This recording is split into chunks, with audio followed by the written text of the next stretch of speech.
मोनसे गोजोनथाव खौरां।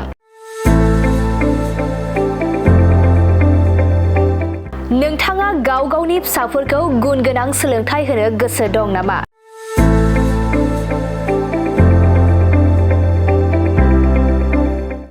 बड'लेण्ड स्टार एकाडेमिया नोंथांमोननि थाखाय लानानै फैदों मोजां खौरां।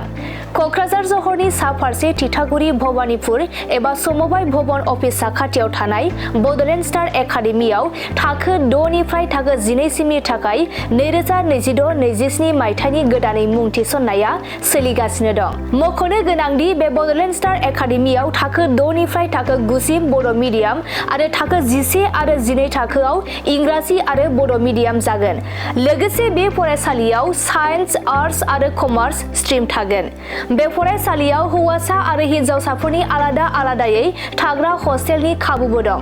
मख'नो गोनांदि बे फरायसालियाव बिपिएल गोनां फरायसाफोरनि थाखाय एडमिशन फिसआ अफार थागोन। जाय फरायसाफोरा बर' मिडियामजों टप 10 बे फरायसाफोरनो 2 बोसोरनि थाखाय फ्रियाव फुल कर्स होनाय जागोन। बे बड'लेण्ड स्टार एकाडेमियाव फरायसाफोरनो मोजांथार खाबुफोरबो होदों, जेरै सानफ्रोमबो जीके, कम्पिउटार, रिजनिं, इंलिश स्पिकिंनि जुनिया क्लास मोननो हागोन। मोनफ्रोमबो दानाव मक टेस्ट मोननो हागोन। मोनफ्रोमबो सनिबाराव उफ्रा मावफारिनि फोरोंथायनि खाबु होनाय जागोन। सानफ्रोमबो फ्रियाव JEE आरो नीटनि फोरोंथाय होनाय जागोन। 85% बारा मोननाय फरायसाफोरा फ्रि एडमिशन मोननो हागोन। बे बड'लेण्ड स्टार एकाडेमि फरायसालिया थाखो 6 निफ्राय थाखो 9 फरायसाफोरनि थाखाय मोनफ्रोमबो थाखोआव गासै 20 फरायसाफोरनि मुं थिसननाय जागोन।